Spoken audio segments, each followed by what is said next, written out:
Hello hello hello.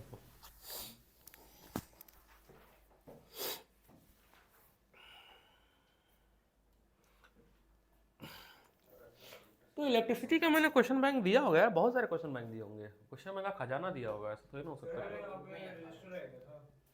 देख लो बेटा कहाँ है। ये वाली बुक देना बच्चे।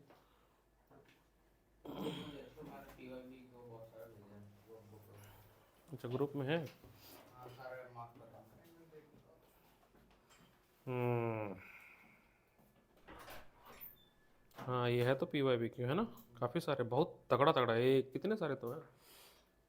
चलो फिलहाल देखते हैं यहाँ पे। पहले थ्योरी करा लो एक बार हल्का सा, फिर हम कराते हैं क्वेश्चन। एक बार रिकैप करा ले थ्योरी सारा।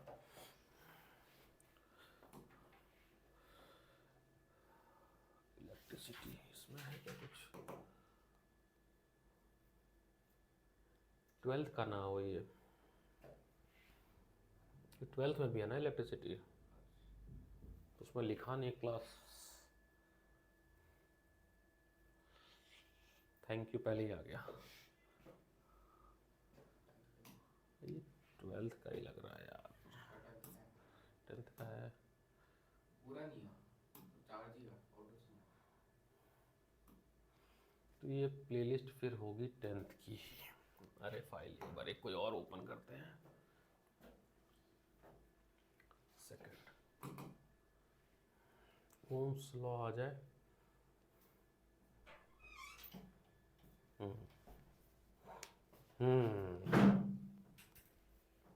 चमकती हुई दुनिया है। बिजली, बिजली बहुत ज़रूरी है भाई, है ना। इलेक्ट्रिक करंट, इलेक्ट्रिसिटी बहुत ज़रूरी है। रोज अगर इलेक्ट्रिसिटी नहीं होगा तो ये डिजिटल बोर्ड कैसे चलेगा, है ना।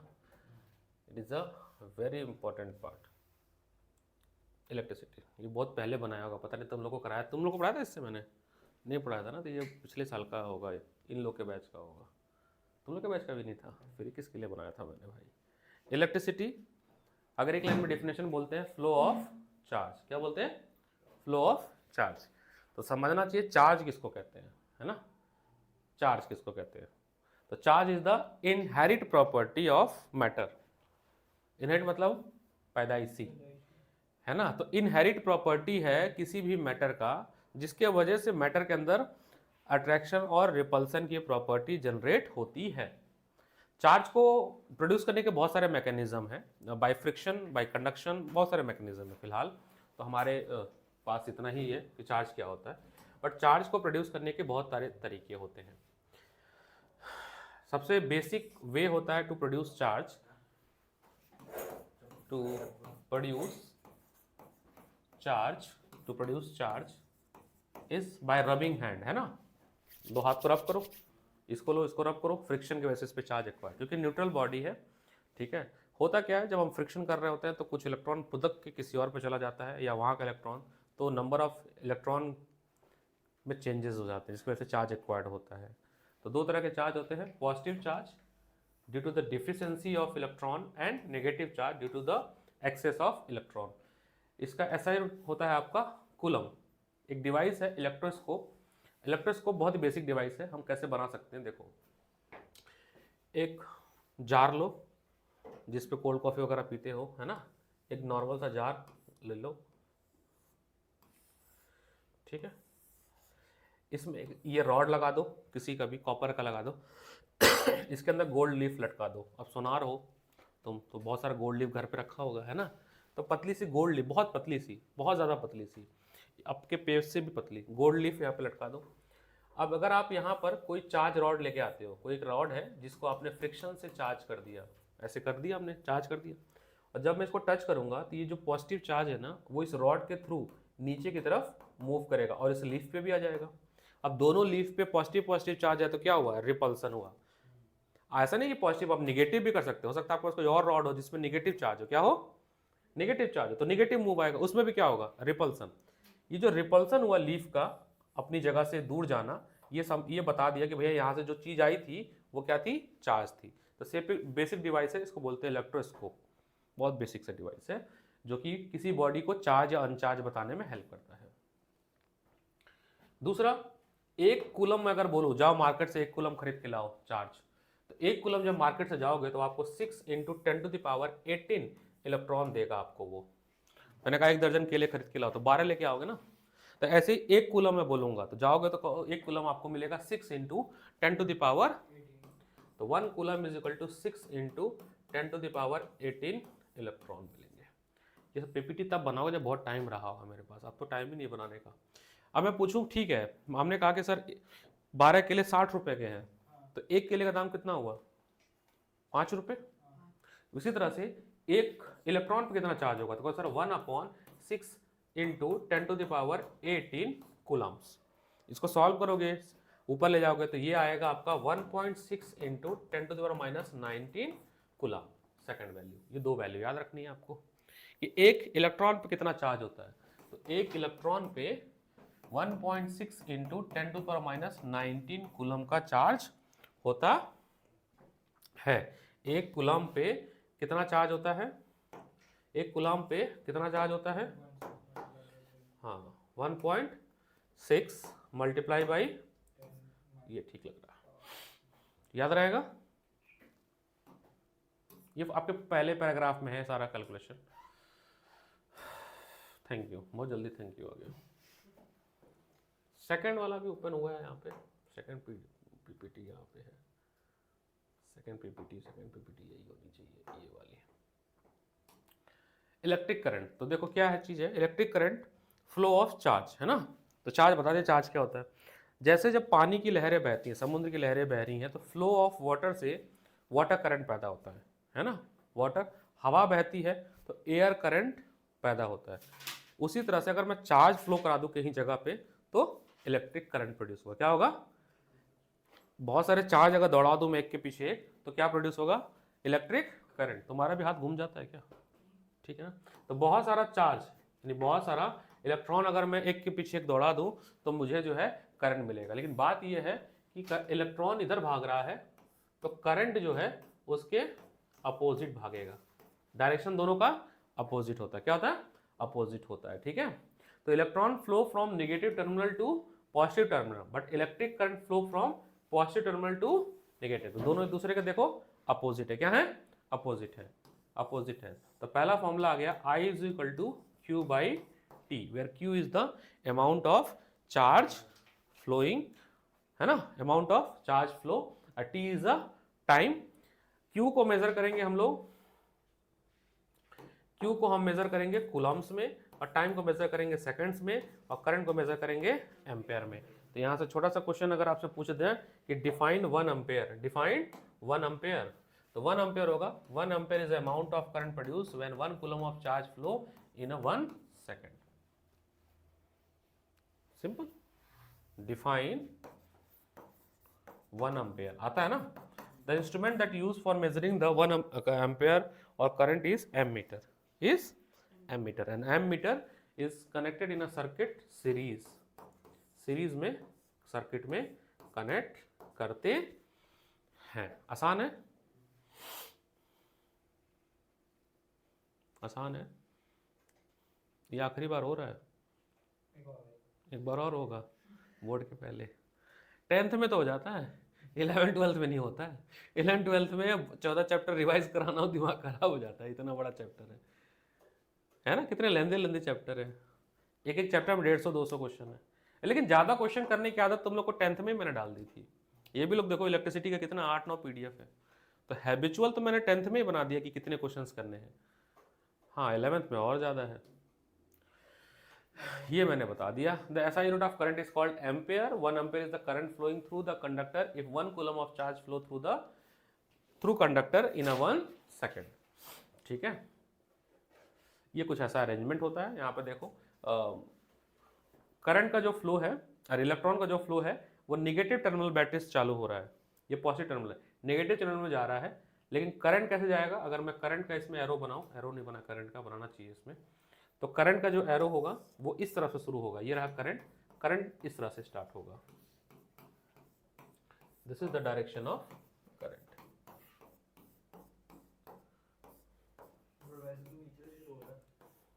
नीचे से इलेक्ट्रॉन जा रहा है, इलेक्ट्रॉन नेगेटिव से शुरू होता है और पॉजिटिव पे जाता है। अब करंट पॉजिटिव शुरू होता है और नेगेटिव, दोनों अपोजिट चलते हैं। You know.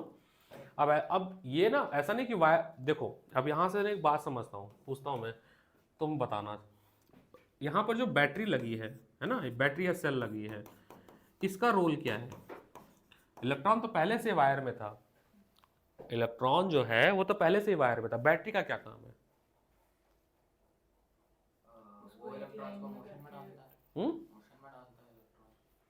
मौसम में डालता है। और अगर मैं बैटरी हटा दूं यहाँ से, तब तो नहीं फ्लो करेगा, तब तो बल्ब नहीं जलेगी। इलेक्ट्रॉन से पास नहीं होगा, हम्म, इलेक्ट्रॉन से पास नहीं होगा, इलेक्ट्रॉन पास ही नहीं होगा, तब तक बैटरी नहीं होती तो क्या होगा? तो बैटरी या सेल का काम है यहाँ पे to set up potential difference, to set up potential difference. तो आपके दिमाग में आना चाहिए पोटेंशियल डिफरेंस क्या है या पोटेंशियल क्या है ना, आपके दिमाग में आना चाहिए पोटेंशियल क्या है और पोटेंशियल डिफरेंस क्या है। What is the role of battery and cell to set up potential and potential difference. तो सेकंड इंपॉर्टेंट टॉपिक शुरू होता है, नाम है उसका पोटेंशियल। क्या नाम है? पोटेंशियल। पोटेंशियल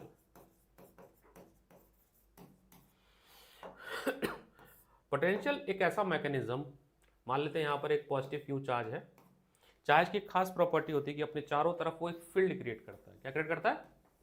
जिसको हम लोग बोलते हैं इलेक्ट्रिक फील्ड। क्या बोलते हैं? या सरल भाषा में बोला जाए तो चार्ज फील्ड बोलते हैं। क्या बोलते हैं? चार्ज फील्ड बोलते हैं। अगर आप इस चार्ज फील्ड के आसपास कोई चार्ज लेके आते हो इसी के जैसा, मतलब ये पॉजिटिव है तो पॉजिटिव, तो ये आने नहीं देगा, ये रिपल करेगा। क्या करेगा? रिपल करेगा। लेकिन हमने क्या किया, इनफाइनाइट पे एक छोटू सा चार्ज उठाकर ले आकर हमने इसके पास रख दिया ए पॉइंट पे, ये आने तो देगा नहीं, लेकिन मैंने लाया, इस डायरेक्शन में फोर्स लग रहा था,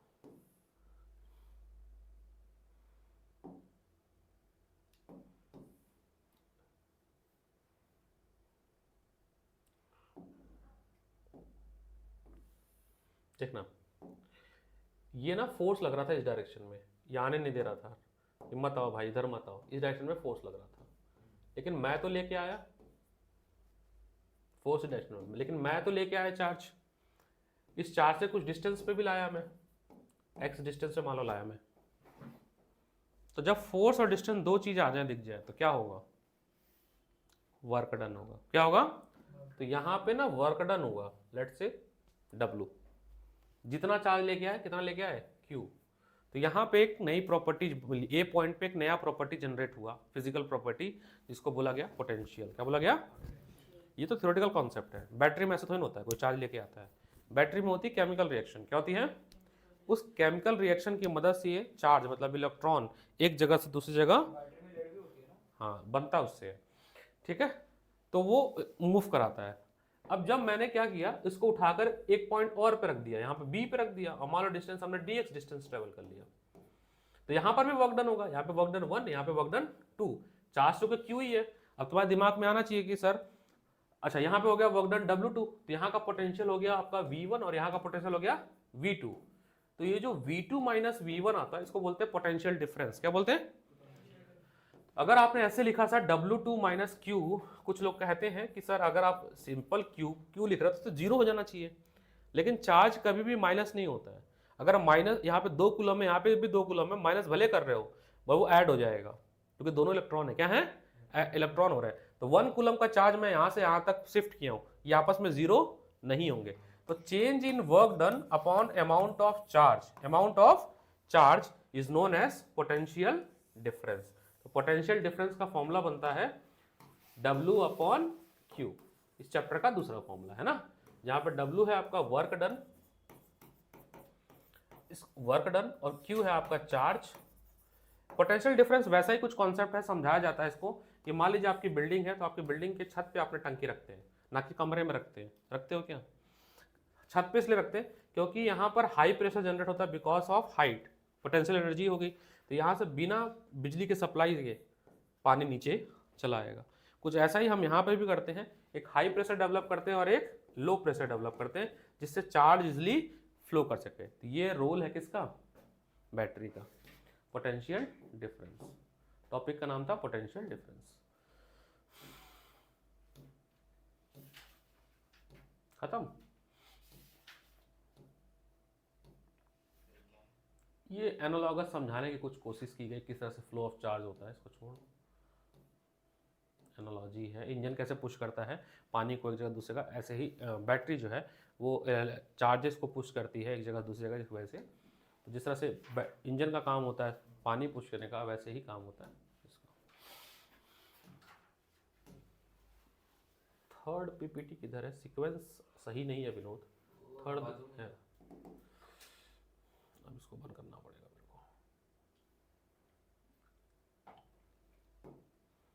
फोटो खींच रहा है विनोद, फोटो कहाँ खींचे भाई? थप्पड़ मारूं। देखा मूवी ना तुम लोगों ने? किस किस किस फोटो? तो पता लड़की कितनी पढ़ी लिखी है वो? MBBS की है, डॉक्टर है वो, समझे? पढ़ी लिखी डॉक्टर, पढ़ी लिखी हीरोइन है वो। और वो एज भी ज़्यादा नहीं है, 22-23 साल की है, फॉरेन बाहर की है, बट पढ़ी लिखी बहुत है। हाँ बहुत छोटी है। 2 लड़कियां साउथ में बहुत पढ़ी लिखी, साई पल्लवी, वो भी MBBS है, और ये दोनों लोग डॉक्टर है, फिर फिल्मों में आए हैं। बड़ी फोटो जो स्मार्ट लग रहा हूँ, खींच लो। पेट नहीं आना चाहिए, मैं बता रहा हूँ, पेट आया बहुत मारूंगा। हाँ जी, पोटेंशियल डिफरेंस जो मैं अभी समझा रहा था तब से। तो पोटेंशियल डिफरेंस जो बैटरी का रोल है to create a high and low potential by the chemical reaction, ठीक है, वो प्रॉपर्टी जो जनरेट होती है वो होती है पोटेंशियल डिफरेंस। पोटेंशियल डिफरेंस आपसे पूछा जाता है, किसको कहते हैं? Potential difference, work done upon charge, work done upon charge, unit होती है वोल्ट। तो अगर आपसे पूछा डिफाइन 1 वोल्ट, डिफाइन 1 वोल्ट, तो होगा 1 जूल अपॉन 1 कूलम। तो जब 1 कूलम चार्ज को, when you carry a 1 coulomb of charge from one point two another point, from one point to another point and 1 joule of work done, then amount of potential generate is 1 volt. So potential difference measured by the voltmeter and it is always connect in a parallel circuit में हमेशा parallel में connect करते हैं, between which potential difference to be measured, between which potential difference should be measured.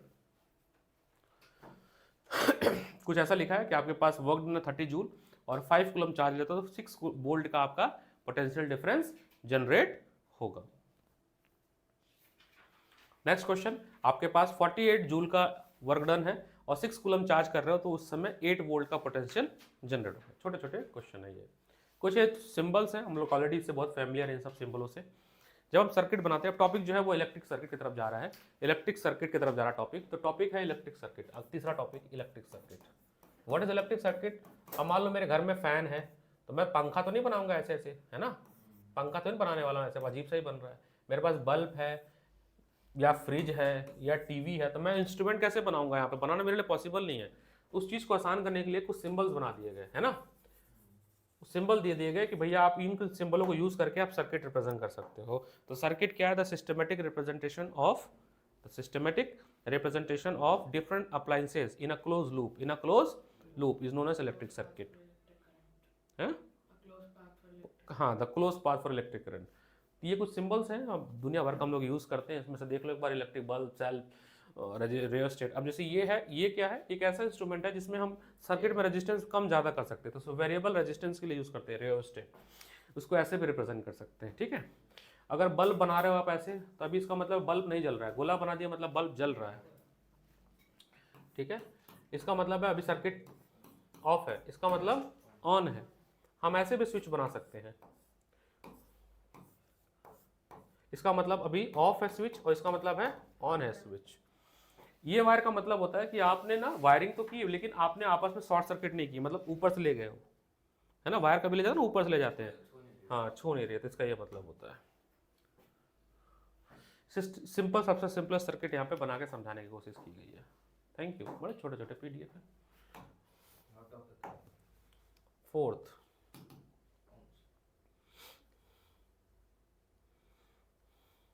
फिर इसको बंद करना पड़ेगा।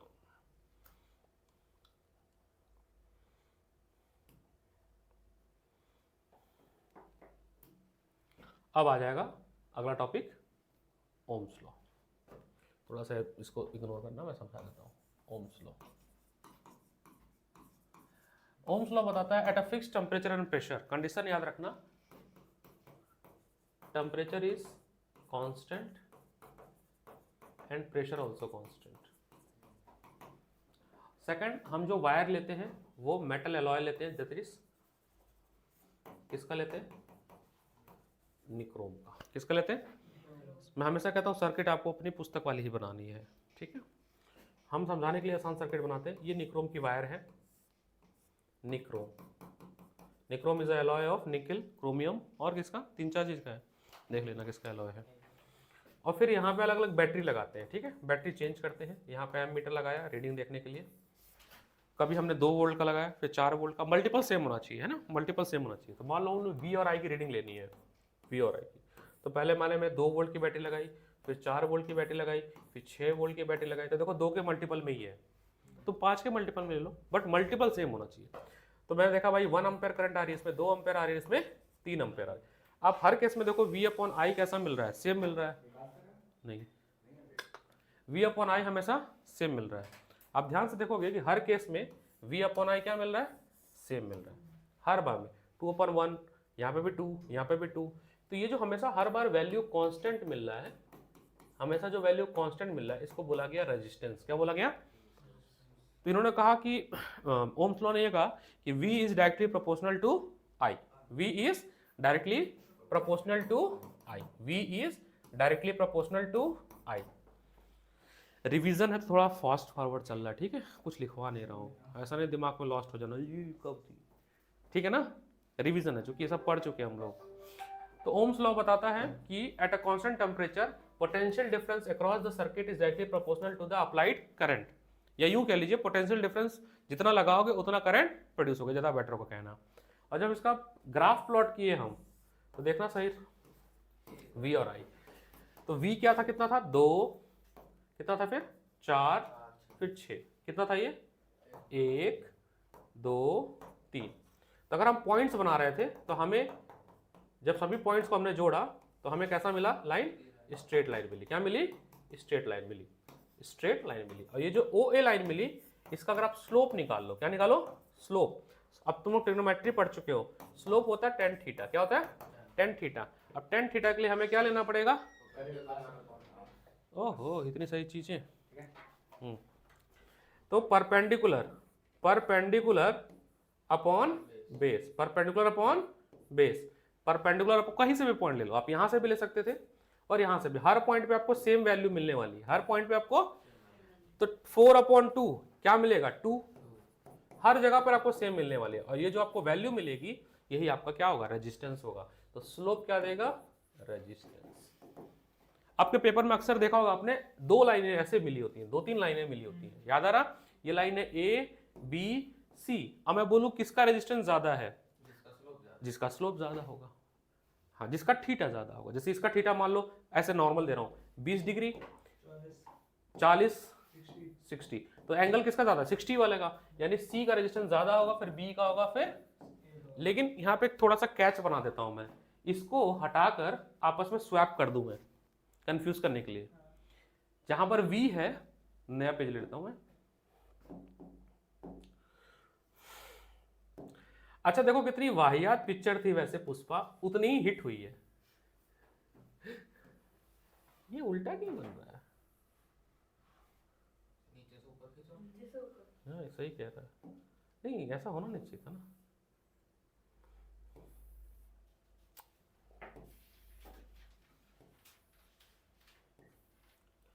मान लेते हैं VI था ना, अब IV आ गया, क्या आ गया, उल्टा सोचना। अब फिर ये मान लेते हैं θ1, ये θ2 और ये θ3। अब अगर आपसे स्लोप पूछ दिया जाए ये A B C कौन ज्यादा होगा, तो अपने दिमाग में वैसे विजुलाइज करना, जैसे सोचा तुमने, और उसका उल्टा कर देना।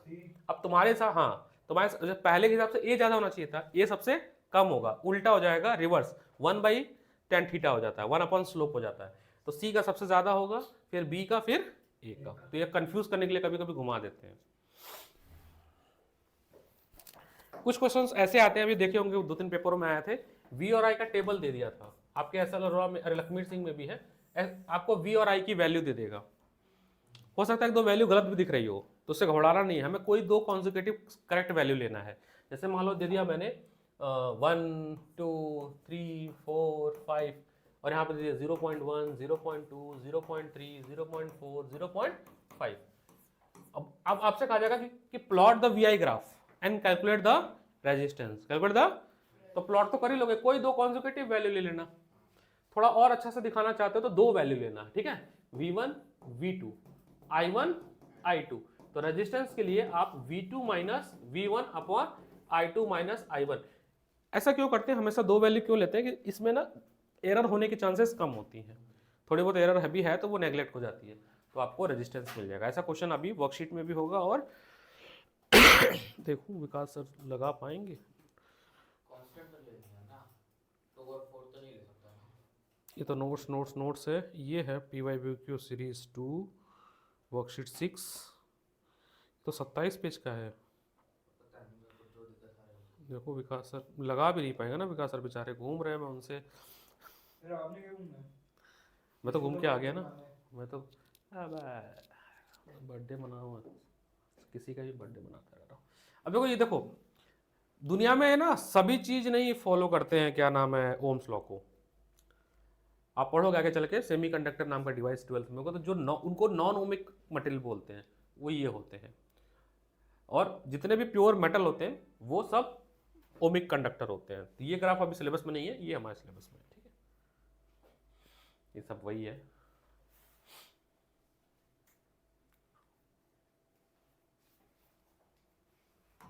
तीसरा, अब चौथा होना चाहिए ना, चौथा ही था ना, पांचवा होना चाहिए, पांचवा कहाँ है,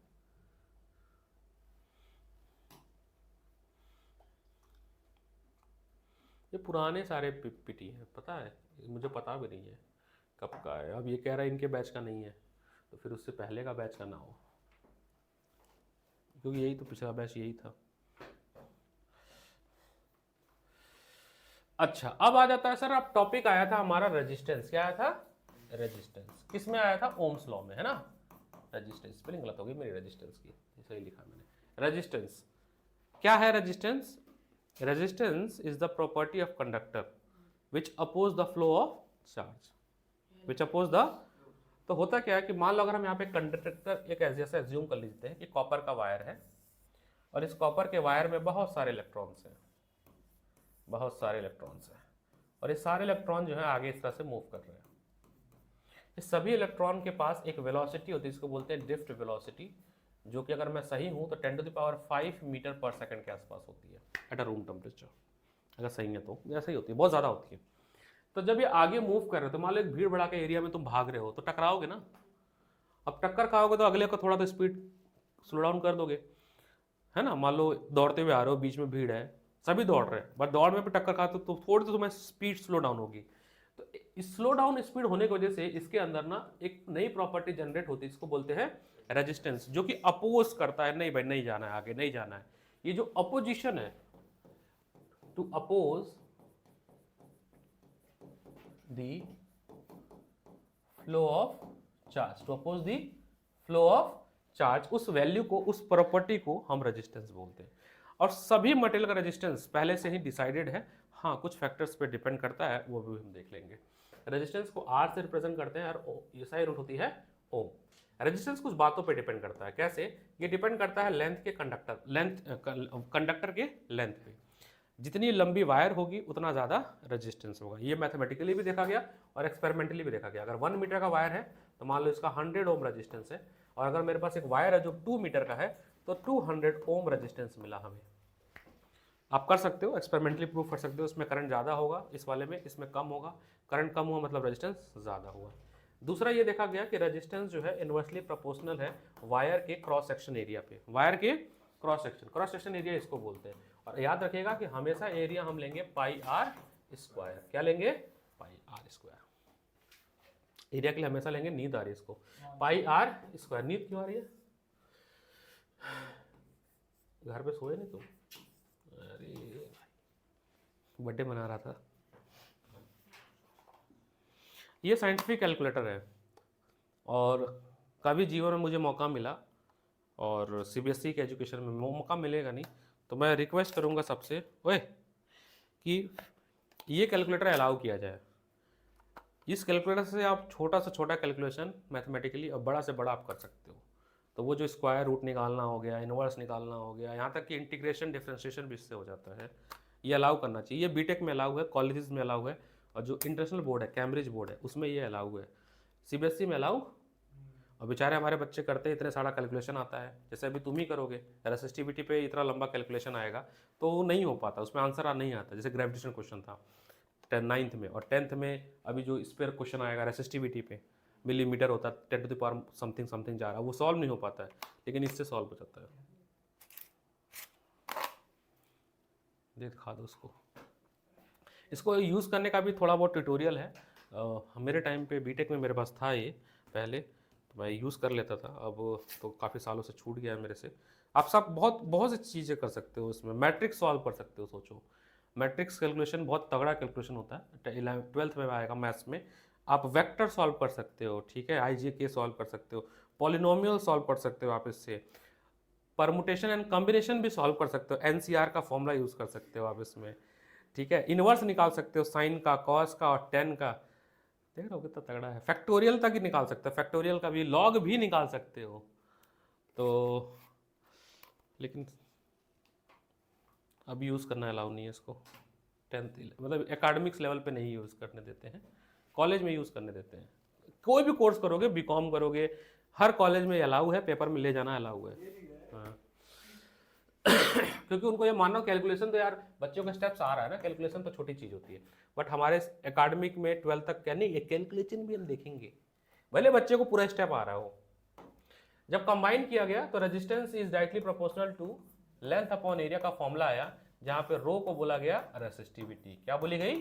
रेसिस्टिविटी। और बेटा रेसिस्टिविटी लेंथ और एरिया पे डिपेंड नहीं करता है, केवल डिपेंड करता है किस पे? मटेरियल पे। किस पे?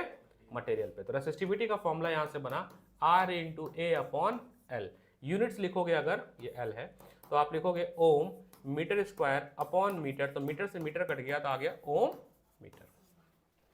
बाल भारती के पेपर में था ये यूनिट लिखना, तो यूनिट इसकी होगी, हाँ यूनिट होगी आपकी ओम मीटर। रेसिस्टिविटी आम बोल चाल में रेजिस्टेंस और रेसिस्टिविटी सेम सेम है, जैसे मास और वेट, बट फिजिक्स में सेम सेम नहीं है। कब बराबर होती है ये? अगर हम ऐसा एक वायर ले ले, अगर हम एक ऐसा वायर ले ले जो 1 मीटर लेंथ हो और जिसकी एरिया भी 1 मीटर स्क्वायर हो, जो कि पॉसिबल नहीं है, ऐसा नहीं कहना पॉसिबल नहीं है, पॉसिबल है, बट प्रैक्टिकली सेंस नहीं बनता है। एक मोटा 1 मीटर लंबा वायर और उतना ही मोटा चौड़ाई, सोचो, इमेजिन करो, वाहियात ही लगेगा, है ना। अगर ऐसा लेते हो तो उस केस में रेजिस्टेंस और रेसिस्टिविटी मैथमेटिकली वैल्यू वाइज बराबर हो जाएगी। क्या हो जाएगी? बराबर। रेसिस्टिविटी लेंथ पे और एरिया पे डिपेंड नहीं करती है, ओनली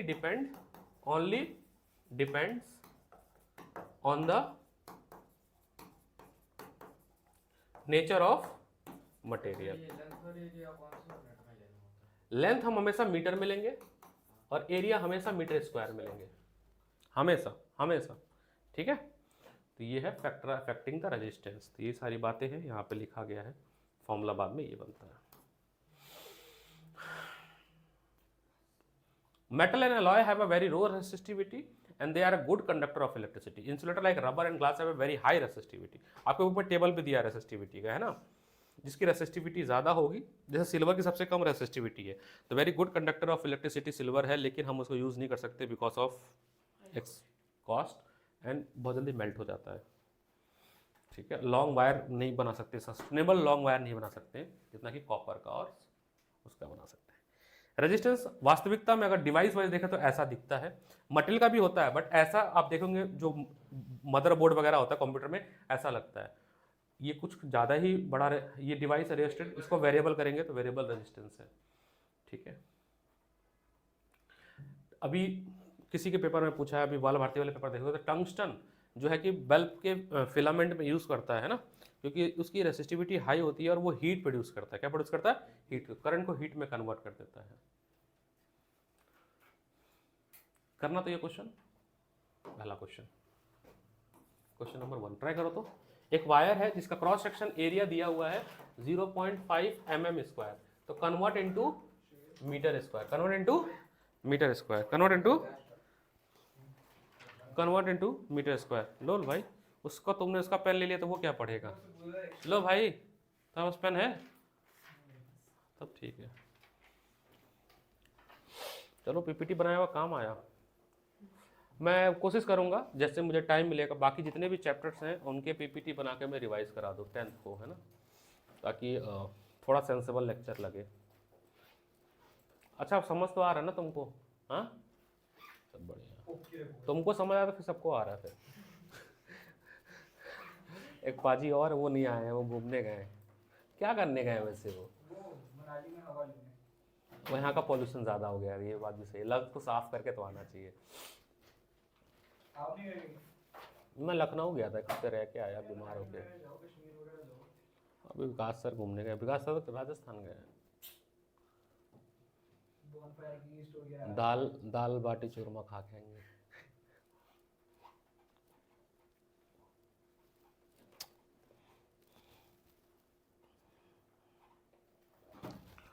देखो क्या है ना, हमारे यूपी बिहार में सिखाया गया है जितनी क्षमता है उतनी मेहनत करो, करते रहो, जो कि गलत है। और दिल्ली में कल्चर है कि हर 5 महीने पे ब्रेक लेना चाहिए। दिल्ली के लोगों को सिखाने से ज़्यादा स्ट्रेस हो जाएगा, बच्चा पागल हो जाएगा। तो इसलिए हर 5वें-6ठे महीने जो है लोग यहाँ पे घूमने जाते हैं। और अच्छी बात है ये, जैसे बैलेंस लाइफ जैसे बाकी देशों में। लेकिन बाकी यहाँ पे लेकिन छुट्टी ले रहे हो या तो मतलब बिजनेसमैन हो तो ठीक हो। ये मेरे को भी नहीं पता, चेक करो तुम। 10⁻³ होता है। अब बाहर वगैरह में क्या होता है, 12 महीने में से केवल 10 महीने आपको काम करना होता है और 2 महीने का आपको पेड लीव मिलता है और एक ही साथ मिलता है। तो उसमें वो लोग घूम लेते हैं। यहाँ पे ऐसा नहीं है, यहाँ पे तो लीव लिया तो अपना ही लॉस है, तो बिजनेस है तो अपना ही लॉस है। जॉब है तो 2 महीने की छुट्टी नहीं मिलेगी घूमने के लिए, लेकिन होना चाहिए 2 महीने का, 1-1 महीने का ब्रेक होना चाहिए हर विंटर में और एक समर में, ताकि इंसान थोड़ा रिलैक्स करके घूम के आए। अभी आज है साहब, तो तुम लोग 11th वाले, तुम लोगों से बात करनी है बड़ी क्लास के लिए। आज रखना था लेकिन आज चूँकि कोऑर्डिनेशन नहीं हुआ तो फिर रखता तो फिर कोई आता कोई नहीं आता, कोई स्कूल जाता, है ना। सैटरडे को जाना है, कंपलसरी है स्कूल। क्या है सैटरडे को ऐसा, क्या है, कुछ है? अटेंडेंस सही चल रही है तो फिर सही चल रही है अटेंडेंस हमारी, कम चल रही है। चेक करना है।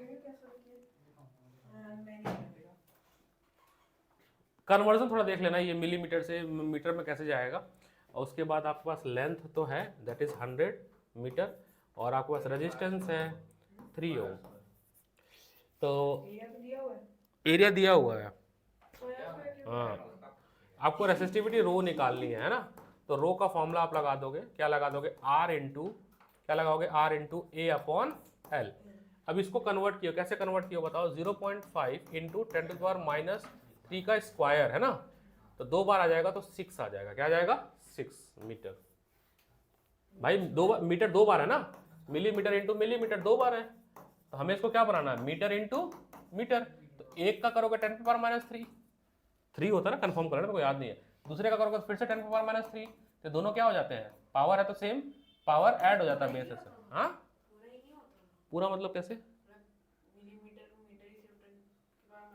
ऐसे नहीं होता है, देखो यही बेसिक।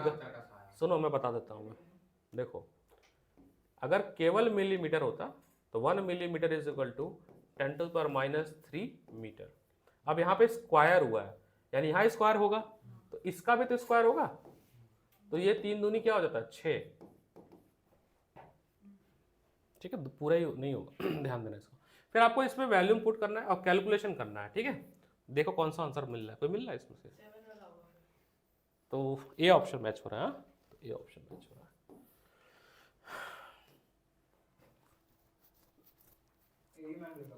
आप लेंथ बढ़ाओगे तो रेजिस्टेंस बढ़ेगा, तो कौन सा सेटिस्फाई कर रहा है, ये वाला है ना, ये तो 1 लेंथ है, तो ऑप्शन डी बन रहा है।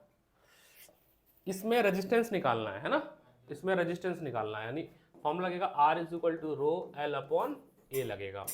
तो हाँ जी बोलो ना, पहले वाले का A था, हम दे देते को। इसमें रेसिस्टिविटी गिवन है, दैट इज रेसिस्टिविटी गिवन है 49 इंटू 10⁻⁸, लेंथ गिवन है 2.6, and area is given 2.5 into 10⁻⁷ है ना। अब आपको क्या करना है, इसको सॉल्व करना है, बताइए कितना आ रहा है ओम। सॉल्व करके मुझे सिंप्लीफाई करके बताओ क्या आ रहा है।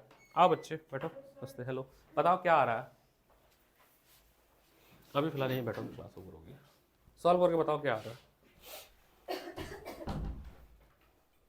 मेंटली नहीं, पेन चला बेटा, तुम पेन नहीं चला रहे हो, मेंटली तुक्का मारोगे ABCD, गलत हो जाएगा बेटा। इतना भी अपने किस्मत पर भरोसा मत करो। किस्मत पे भरोसा कर रहे। सॉल्व करो इसको फटाफट। कैसे करते हैं, एक्सपेरिमेंट वालों को एक तरफ ले जाओ, नॉन एक्सपेरिमेंट को एक तरफ, है ना। उसको कुछ सॉल्व करो, डेसिमल हटाने को उसका, देखो इसका डेसिमल हटाओगे, इसका डेसिमल हटाओगे, 10 कट जाएगा, 26 आ जाएगा ऊपर, 25 आ जाएगा नीचे। अब ये 49 है, अब देखो अगर इसको 10 दे सकते हो तो दे दो, 490, फिर डिवाइड करने की कोशिश करो, कुछ देखो क्या बन रहा है। ऑसिलेशन के क्वेश्चंस करो तब तक, सारे एग्जाम्पल और क्वेश्चंस कर रहे हैं बच्चे। ये दोनों बालक 4 बजे का है, ये तो 5 बजे आया, 1 घंटा लेट क्यों आया। चलो शिवेन तो आ गया था 4 बजे, शिवेन आ जाता टाइम पे। क्या खाया हो शिवेन।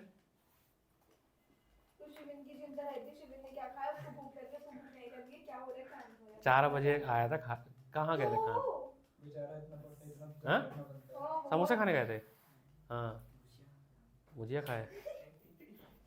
नहीं यहाँ पे खाने कोई कमी नहीं है, रेस्टोरेंट तो मैं बता दूंगा अभी। केक आपसे लाया नहीं क्या, रेस्टोरेंट मैं बना दूंगा। देख लो केक के पीछे पड़े, केक प्लीज क्या बताऊं विकास सर। 7 बजे खुद आप कुछ, एक सेकंड, खुद हाँ। आप कुछ करते नहीं हो, हर चीज विकास से पड़ा। विकास सर की जिम्मेदारी केक। हाँ बोलो। हाँ न्यू ईयर पे करा देते हैं, अब आ तो जान दो विकास। मैं लंगर लगवा देते लंगर लगवा देते। विकास सर नहीं बढ़ाते ना, मैं क्यों उनको जाके बोलूं। अरे ऐसा नहीं है, जिसको भी ना पढ़ाए लेकिन व्यवस्था तो उन्हीं को करनी है। हाँ जी आ रहा, कितना आंसर आ रहा भाई बताओ। 5 आ रहा है, 5 आ रहा तो फिर बी ऑप्शन बनना चाहिए। हाँ, सही है। देखो तुक्के पे बिल विस हाँ? कौन सा आ रहा है। बी आ रहा है। शेर। तुक्का मार के जिंदगी चलाना चाह रहा है अपना ये। फोर्थ करो, इसमें लेंथ निकालनी है ना। फॉर्मूला सेम रहेगा, बस आपको इधर उधर मूव करना है। R is equal to rho L upon A, तो आप L का फॉर्मूला अगर बनाना चाहते हो तो हो जाएगा R into A upon rho.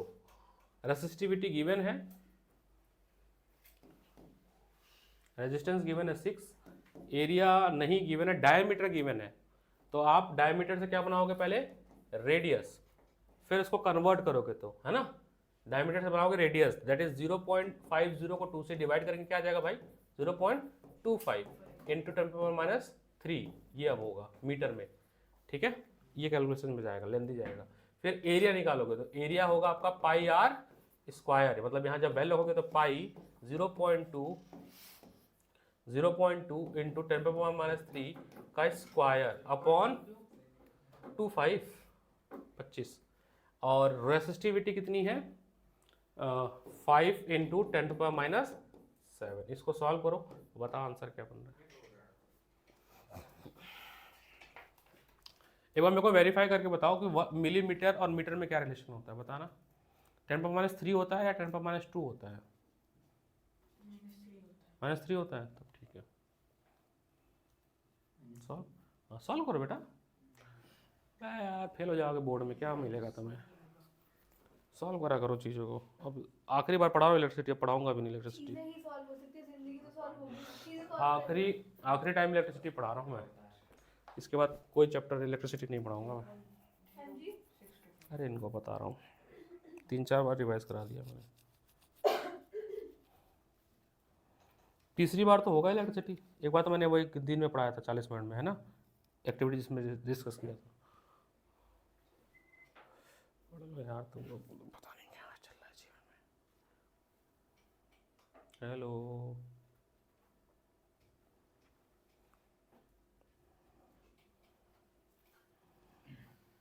बेटा वेव ही पढ़ लो, पढ़ के बैठो, नहीं तो मैं पूछूंगा अभी स्टैंडिंग वेव क्या होता है तो नहीं बता पाओगी, क्योंकि तुम थी नहीं पिछली क्लास में। स्टैंडिंग वेव पढ़ो क्या होता है, क्योंकि बिना स्टैंडिंग वेव के तो आगे का टॉपिक नहीं समझ आएगा। स्टैंडिंग वेव पढ़ा दिया मैंने। आज खत्म हो जाएगा। पाई 22.7 कौन सा बन रहा है ऑप्शन? पाई क्या लो पाई 3.14 लो या 22.7, आपकी मर्जी। पाई कोई भी ले सकते हो। पाई आप ले लो 3.14 ले लो, या तो पाई ले लो 22/7। आज एक पेंट्स पे गुस्सा हो गए। फिर से तो दिक्कत क्या है लोगों को आपसे? दिक्कत तो मैंने अभी सारे पेरेंट्स